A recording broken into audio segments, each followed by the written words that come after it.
بسم اللہ الرحمن الرحیم۔ محترم ناظرین کرام، السلام علیکم ورحمۃ اللہ وبرکاتہ۔ آج ہم انشاءاللہ عز و جل مقدمۃ الشیخ یعنی مقدمہ مشکات کے مختصر سوالات اور جوابات پڑھیں گے، کیونکہ مقدمہ مشکات میں حدیث کے اصول یعنی اصول حدیث بیان کیے گئے ہیں۔ تو اس کا پہلا سوال ہے، حدیث کسے کہتے ہیں؟ سوال نمبر 1، حدیث کسے کہتے ہیں؟ جواب، حدیث وہ ہے جس کا اطلاق حضور اکرم صلی اللہ علیہ وسلم کے قول، فعل اور تقریر پر کیا جائے۔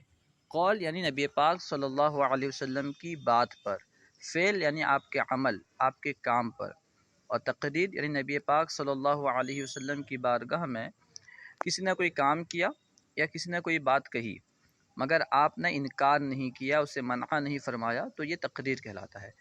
تو نبی پاک کے قول، فعل اور تقریر کو حدیث کہتے ہیں۔ سوال نمبر 2، تقریر کا کیا معنی ہے؟ وہی تقریر کی وضاحت آ گئی۔ جواب، کسی شخص نے حضور اکرم صلی اللہ علیہ وسلم کی موجودگی میں کچھ کام کیا یا کچھ کہا، اور حضور اکرم صلی اللہ علیہ وسلم نے نہ اس سے انکار فرمایا ہو اور نہ ہی اس سے منع فرمایا ہو، بلکہ خاموش رہے اور اس کو ثابت رکھا، یہ تقریر کا معنی ہے۔ تقریر کا لفظی معنی ہوتا ہے ثابت کرنا۔ سوال نمبر 3، حدیث کی کتنی اور کون کون سی اقسام ہیں؟ جواب، حدیث کی 3 اقسام ہیں۔ نمبر 1 مرفوع، نمبر 2 موقوف، نمبر 3 مقطوع۔ یہ حدیث کی 3 قسمیں ہیں، ٹھیک ہے۔ سند کی انتہا کے اعتبار سے، الگ الگ اعتبار سے حدیث کی الگ الگ اقسام بنتی ہیں۔ سند کے اعتبار سے، سند کہاں ختم ہوتی ہے، اس اعتبار سے حدیث کی 3 قسمیں ہیں، مرفوع، موقوف، مقطوع۔ سوال نمبر 4 ہے کہ مرفوع کسے کہتے ہیں؟ اور حدیث کی 3 قسمیں ہیں، تو پہلی قسم مرفوع ہے۔ مرفوع کسے کہتے ہیں؟ جواب ہے، ہر وہ حدیث جس کی سند کی انتہا حضور صلی اللہ علیہ وسلم تک ہو، یعنی جس کی سند نبی پاک تک پہنچے، جس کی سند نبی پاک پر ختم ہو، ایسی حدیث کو حدیث مرفوع کہتے ہیں۔ سوال نمبر 5، موقوف کسے کہتے ہیں؟ یعنی حدیث موقوف کی تعریف کیا ہے؟ ہر وہ حدیث جس کی سند کی انتہا صحابی رضی اللہ عنہ تک ہو، یعنی حدیث کو صحابی تک بیان کیا گیا ہو، صحابی پر حدیث ختم ہو جائے، نبی پاک تک حدیث نہ گئی ہو، تو اسے کہتے ہیں حدیث موقوف۔ سوال نمبر 6، مقطوع کسے کہتے ہیں؟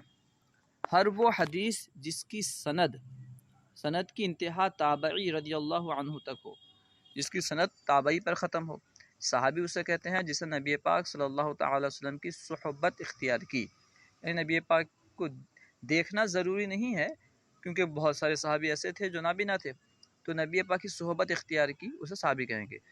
اور تابعی اسے کہیں گے جس نے کسی صحابی سے ملاقات کی، اسے کہیں گے تابعی۔ تو جس حدیث کی انتہا نبی پاک پر ہو اسے مرفوع کہیں گے، جس کے سند کی انتہا صحابی پر ہو اسے موقوف کہیں گے، اور جس کے سند کی انتہا تابعی پر ہو اسے مقطوع کہیں گے۔ سوال نمبر 7، حدیث اور اثر میں فرق بیان کریں۔ حدیث اور اثر میں کچھ فرق ہے یا نہیں ہے؟ ٹھیک ہے۔ جواب، بعض کے نزدیک مرفوع اور موقوف کو حدیث کہتے ہیں، یعنی ایسی حدیث جس کی سند نبی پاک پر یا کسی صحابی پر ختم ہو، صحابی تک پہنچے یا نبی پاک تک پہنچے، اسے کہیں گے حدیث۔ اور بعض کے نزدیک مقطوع کو اثر کہتے ہیں، یعنی جس حدیث کی سند کسی تابعی تک پہنچے، صحابی یا نبی پاک تک نہ پہنچے، اسے اثر کہیں گے۔ لیکن کبھی حدیث مرفوع کو اثر کہتے ہیں۔ کبھی ایسا ہوتا ہے کہ حدیث مرفوع ہوتی ہے، یعنی اس کی سند نبی پاک تک پہنچتی ہے، پھر بھی اسے اثر کہہ دیتے ہیں۔ یہ عمومی قاعدہ ہے کہ حدیث اسے کہیں گے جس کی سند نبی پاک پر ختم ہو یا صحابی پر ختم ہو، لیکن برخلاف اس کے کبھی ایسا ہوتا ہے کہ مرفوع کو بھی اثر کہہ دیتے ہیں، ٹھیک ہے۔ مرفوع کو اثر کہتے ہیں، اس کی دلیل کیا ہے آگے بیان کریں گے۔ دیکھیے، حدیث مرفوع کو اثر کہنے پر دلائل ذکر کریں۔ حدیث مرفوع کو اثر بھی کہا جاتا ہے، کیا دلیل ہے؟ جواب، 2 دعائیں، یعنی وہ دعائیں یہاں پہ ہوگا، وہ دعائیں جو حضور اکرم صلی اللہ علیہ وسلم کی جانب سے ہماری طرف پہنچی، انہیں دعائیں معصورہ کہتے ہیں۔ اس جگہ لفظ معصور استعمال ہوا ہے، ظاہر سی بات ہے معصور اثر سے بنا ہے، تو ہونا چاہیے تھا حدیث ہے، تو یہ کہنا چاہیے تھا کہ یہ دعا جو ہے حدیث میں مذکور ہے، لیکن یہ کیا کہا جاتا ہے کہ دعائے معصورہ. تو ایسی دعا کے لیے معصور کا لفظ استعمال کرنا یہ بتاتا ہے کہ مرفوع پر بھی اثر کا اطلاق ہو سکتا ہے. سوال نمبر 9، امام طحاوی کی کتاب کا نام کیا ہے؟ امام طحاوی کی کتاب کا کیا نام ہے؟ جواب، امام طحاوی رحمۃ اللہ علیہ کی کتاب احادیث نبویہ پر مشتمل ہے، لیکن انہوں نے اس کا نام شرح معانی الآثار رکھا ہے. امام طحاوی رحمۃ اللہ علیہ کی جو کتاب ہے اس پہ احادیث موجود ہیں، اور مرفوع، موقوف وغیرہ ہر طرح کی احادیث ہیں، مگر انہوں نے کتاب کا نام کیا رکھا؟ کتاب کا نام رکھا شرح معانی الآثار، آثار کے معانی کی شرح. ٹھیک ہے، یعنی یہاں پہ حدیث پر انہوں نے اثر کا لفظ استعمال کیا، اثر کی جمع آثار. تو حدیث کے لیے انہوں نے، یعنی مرفوع کے لیے انہوں نے اثر کا لفظ استعمال کیا. اس سے پتہ چلا کہ کبھی کبھی ایسا ہو سکتا ہے مرفوع حدیث کو یا پھر موقوف حدیث کو بھی اثر کہا جا سکتا ہے. سوال نمبر 10، امام طبرانی کی کتاب کا کیا نام ہے؟ جواب، امام سخاوی فرماتے ہیں کہ امام طبرانی کی کتاب احادیث مرفوع کے ساتھ خاص ہے. یعنی امام طبرانی کی کتاب میں صرف احادیث مرفوع بیان کیے گئے ہیں، یعنی وہ احادیث جس کی سند نبی پاک تک پہنچتی ہے. اس کے باوجود لیکن انہوں نے تہذیب الآثار رکھا ہے، نام رکھا ہے. امام طبرانی کی کتاب میں تمام مرفوع حدیث ہیں، اس کے باوجود انہوں نے کیا نام رکھا؟ تہذیب الآثار، اثر کی جمع.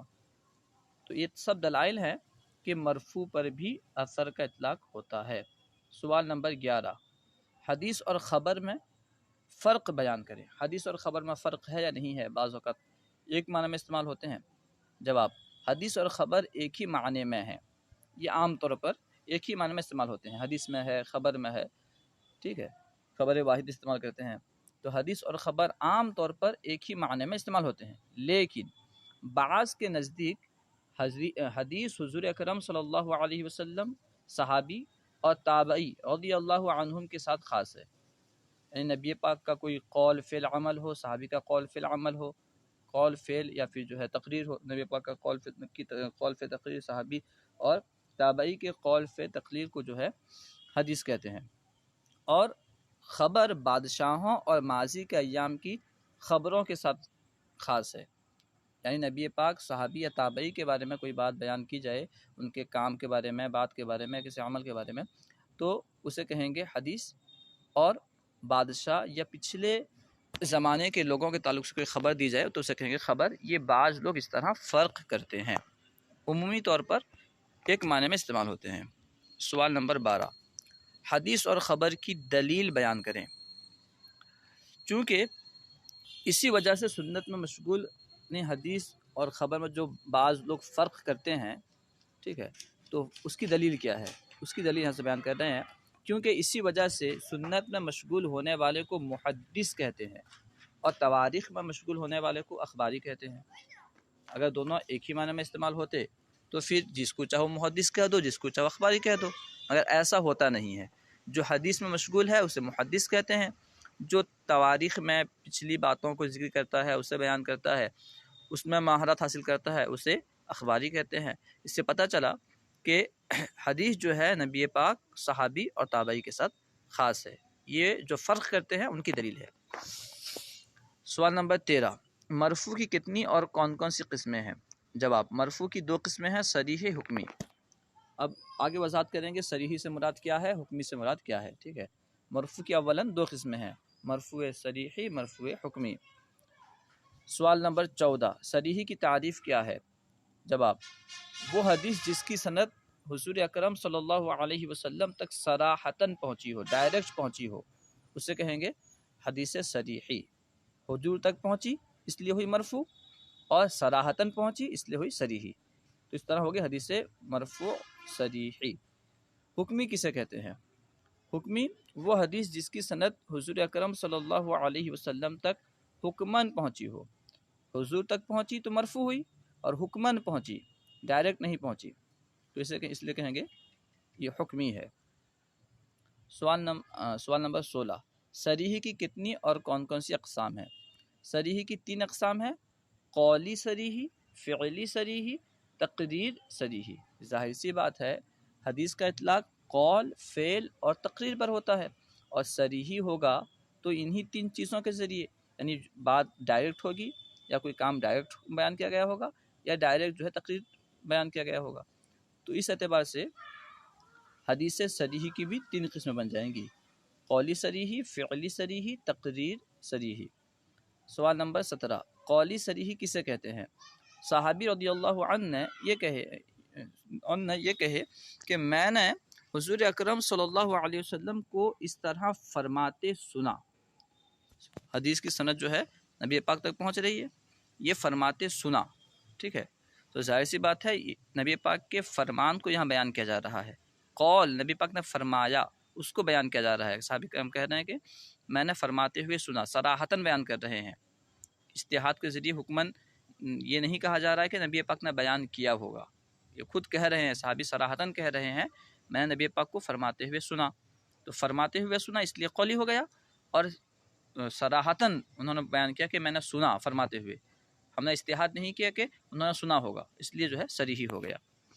سوال نمبر 18، فعلی صریحی کسے کہتے ہیں؟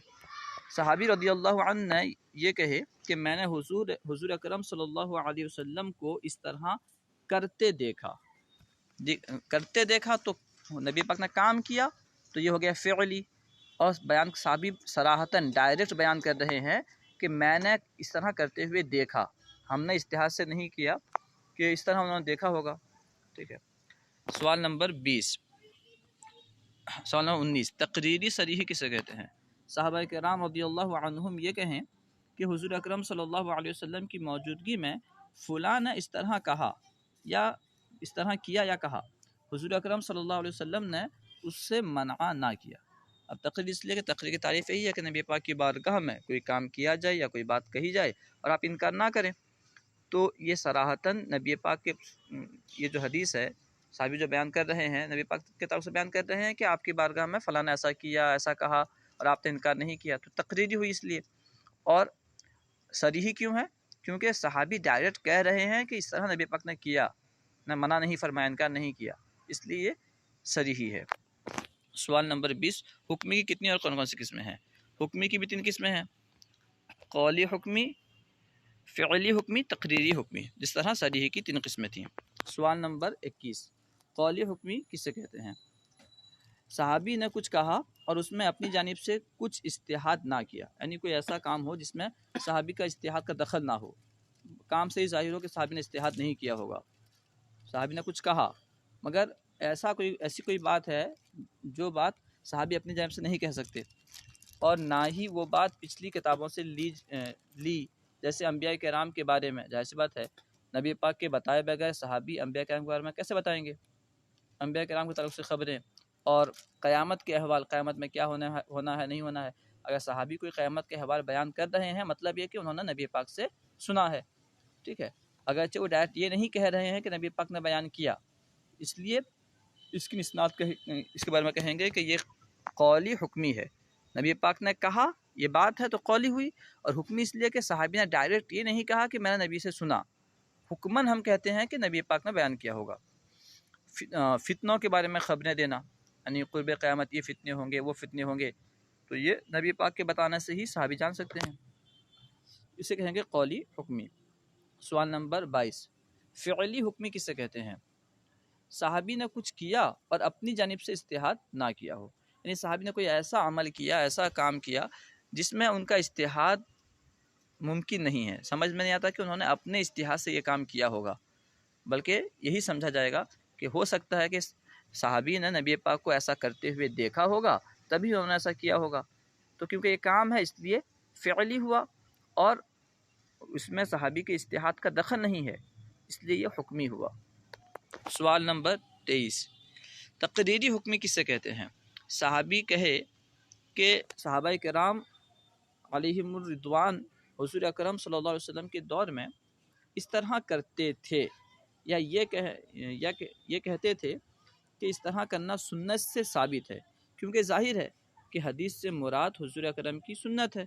جب صحابہ کرام یہ کہیں کہ صحابہ کرام کے دور میں یہ کام اس طرح کیا جاتا تھا یا یہ کام کرنا سنت سے ثابت ہے، اور صحابہ کرام انکار نہیں کرتے، تو ظاہر سی بات ہے، اسے پتہ چلا کہ نبی پاک کی بارگاہ میں بھی وہ کام کیا گیا ہوگا، نبی پاک نے منع نہیں کیا ہوگا، تو کیونکہ تقریر ہے آپ کی صحابہ کرام کے دور میں کام کیا گیا اور منع نہیں ہوا تو تقریر ہے۔